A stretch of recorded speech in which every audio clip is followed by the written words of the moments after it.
अधिकारी हैं, social activist हैं, हमारे साथ जुड़ गई हैं। यहाँ पर मेरा सवाल ये है प्राची अधिकारी आपसे, इस देश में किस तरह से हम ये कह सकते हैं कि महिलाओं का सम्मान नहीं होता? मैंने पहले भी एग्जाम्पल दिया, यहाँ पर तमाम लोगों को जिस तरीके से जितना जल्दी एक्सेप्ट किया जाता है किसी और देश में पॉसिबल नहीं है। ये सिर्फ सनातन धर्म ही ऐसा है जो बहुत जल्दी एक्सेप्ट तो करता ही है, सिर आंखों पे भी बिठा लेता है, चाहे वो महिला ही क्यों ना हो। साथ ही साथ केवल सनातन धर्म ही ऐसा है जो जिज्ञासा की छूट देता है, बाकी धर्म तो जो लिखा है उनके धर्म ग्रंथों में केवल उसको मानो, जिज्ञासा की छूट ही नहीं देता। प्राची अधिकारी को सुन लेते हैं। जी प्राची अधिकारी। देखिए, सनातन धर्म ही एक ऐसा धर्म है जहाँ औरत को देवी माना गया है और उसकी पूजा की जाती है। हम माँ से ही हमारा जन्म होता है, चाहे वो पुरुष हो। मैं एक औरत हूँ और मुझे बहुत गर्व है कि मैं एक औरत हूँ। मैं एक पुरुष को भी पैदा कर सकती हूँ, एक नारी को भी, और मेरी माता स्वयं एक नारी है। तो नारी का सम्मान यहाँ पर इस भारतवर्ष में होता है। हम माँ भारती कहते हैं। ये देश ही ये देश ही भारत है जिसको हम माँ भारती कहते हैं। तो ये कहना उचित नहीं होगा कि हमारे देश में असमानता है या औरतों और पुरुषों में भेदभाव होता है। ऐसा नहीं है। औरत यहाँ हर चीज में भारी। आप ममता बनर्जी देख लीजिए, वो मुख्यमंत्री है बंगाल की। आप सोनिया गांधी को देख लीजिए, देश की प्रधानमंत्री देख लीजिए, 4-5 शब्द तो दीदी, अम्मा, बहन जी, पहली प्रधानमंत्री, यहाँ की राष्ट्रपति, अमेरिका में राष्ट्रपति अभी तक महिला नहीं बन पाई है। आप शशि जी, अमृता फैशन डिजाइनर जुड़ गई है, सबने से कब्जा कर रखा है राजनीति के ऊपर। नहीं, आप देखिए पहली प्रधानमंत्री को देखिए, हमारे यहाँ राष्ट्रपति महिला रही है, अमेरिका में अभी तक महिला राष्ट्रपति नहीं हो पाई है। पहली प्रधानमंत्री इंदिरा गांधी। आप देखिए ना, हम किस तरीके से क्रिटिसाइज कर सकते हैं। हमारे साथ अमृता फैशन डिजाइनर जुड़ गई है। अगर किसी देखिए क्षेत्र में क्या ये कहना गलत नहीं होगा कि यहाँ भेदभाव है? किस तरह का भेदभाव कहाँ नजर आ रहा है? राजनीति हो सकती है। बिल्कुल बिल्कुल, मेरे लिए मेन और वुमेन दोनों इक्वल है। जो मैं कहना चाहती हूँ ये है कि वुमेन को टेंपल में एंटर करने देना चाहिए। ऐसा कुछ नहीं होना चाहिए कि पुरुष बहुत साफ है और महिलाएं साफ नहीं है। ऐसा कुछ भी नहीं है। कोई भेदभाव, किसी टाइप का भेदभाव मैं तो एक्सेप्ट नहीं करती हूँ। आजकल की जनरेशन जो है वो बहुत आगे बढ़ चुकी है, लड़कियां लड़कों से बहुत आगे हैं। तो मेरे हिसाब से ऐसा कुछ नहीं होना चाहिए कि औरतें टेंपल में एंटर न कर पाए। नहीं अमृता, हम आपको बता दें कि मंदिर में घुसने पर मनाही ही नहीं है। वहाँ मंदिर पर महिलाएं वहां तक जाती हैं जहां तक पुरुष जाते हैं, वो समान अधिकार उनके पास है। वहाँ सिर्फ चबूतरे पर मूर्ति को छूने की बात हो रही है।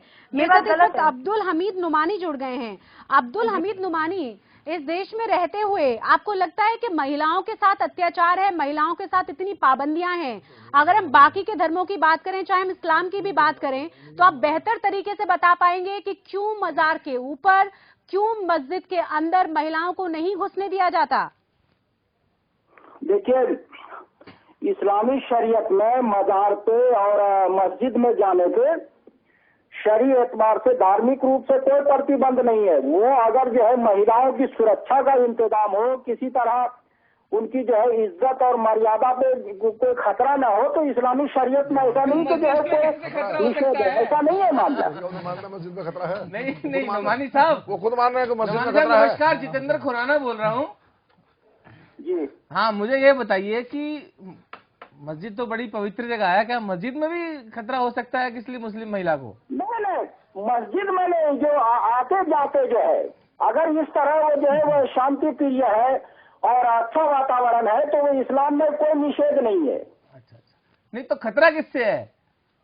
अरे आते जाते जो है वो आते जाते लोगों से खतरा है, रास्ते में खतरा है। वो इज्जत लूट ली जाती है जब वो घर से निकलती है। अगर वो रास्ता जो है नुमानी जी, फिर हाजी अली में क्यों रोक लगा दी? अब से पहले तो खूब घुसने दिया जाता था। नुमानी साहब सुन पा रहे हैं आप मुझे? अब्दुल हमीद नुमानी, अब्दुल हमीद नुमानी, अब्दुल हमीद नुमानी सुन पा रहे हैं आप मुझे? जी जी। हाजी अली में क्यों रोक लगा दी गई? अब तक तो वहाँ पर प्रवेश पर कोई प्रतिबंध नहीं था महिलाओं पर।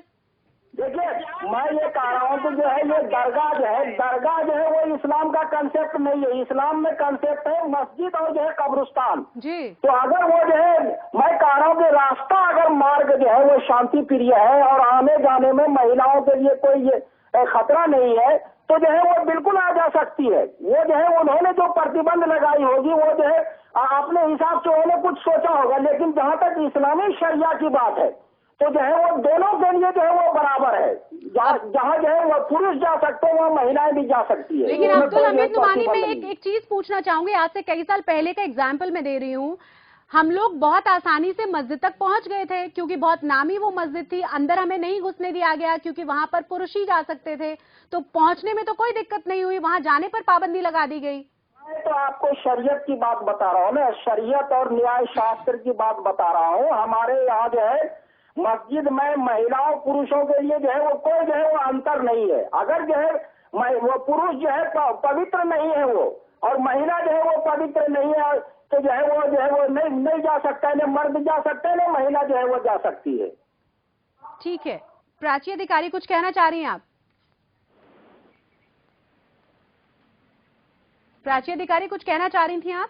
जी हाँ, बिल्कुल। देखिए, उनसे आप सिर्फ हम उनसे मस्जिद के विषय में सवाल उठा सकते हैं, दरगाह के विषय में सवाल उठा सकते हैं, लेकिन मंदिर के विषय में वो टिप्पणी नहीं कर सकते। हमने उनसे पूछा कि महिलाएं दरगाह में क्यों नहीं जा सकती है, क्योंकि एक जनाब ने एक दिन मुझसे कहा कि औरत अगर नमाजी के पीछे से गुजर जाए तो उसकी नमाज कबूल नहीं होती, क्योंकि औरत कुत्ता गधा अगर आदमी के पीछे से गुजर जाते हैं नमाजी के पीछे से तो वो कबूल नहीं होती है। तो इसका मतलब औरत खुद ही कमदर्ज है, मतलब औरत को कम दर्जा माना गया है इस्लाम में। तो ये तो हमारे धर्म में नहीं है। हमारे धर्म में तो ये कहा है, और क्षेत्रीय मान्यता है, ये कहा गया है कि आप जो है अंदर आ सकते हैं लेकिन मूर्ति को नहीं छू सकते। कोई क्षेत्रीय मान्यता होगी तो उसका निष्कर्ष निकालना सही है। उसका निष्कर्ष ये हो सकता है कि साथ में बैठा जाए और उन्होंने ये नहीं कहा कि हम जबरदस्ती करेंगे। महिलाओं ने ये कहा कि अगर हमें उचित कारण मिल जाए तब हम नहीं आएंगे। उन्होंने ये नहीं कहा कि हम इसको नहीं मानते। उन्होंने कहा आप हमें एक बात वहाँ के महंत बता दें कि क्यों नहीं आ सकते हैं और क्यों नहीं छू सकते हैं। उन्होंने अंदर आने को मनाही नहीं है। ये सनातन धर्म है, यहाँ पर औरतों को पुरुषों से ऊपर रखा गया है। अर्धनारीश्वर की परिभाषा दी गई है। शिव जी कहते हैं कि मैं आधा हूँ अपनी पार्वती के, अगर पार्वती मेरे साथ नहीं तो मैं आधा हूँ।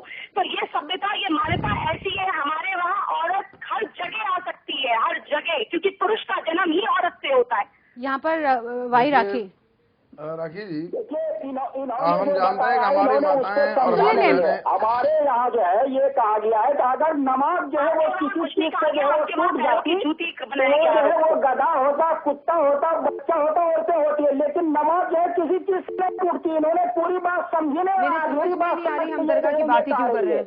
ऐसा इस्लामी हमारा शनि मंदिर के दरगाह का विषय क्या लेना देना? हम यहाँ शनि सिंगापुर के लिए आए हैं, वही बात करें जो चल रहा है अभी विषय।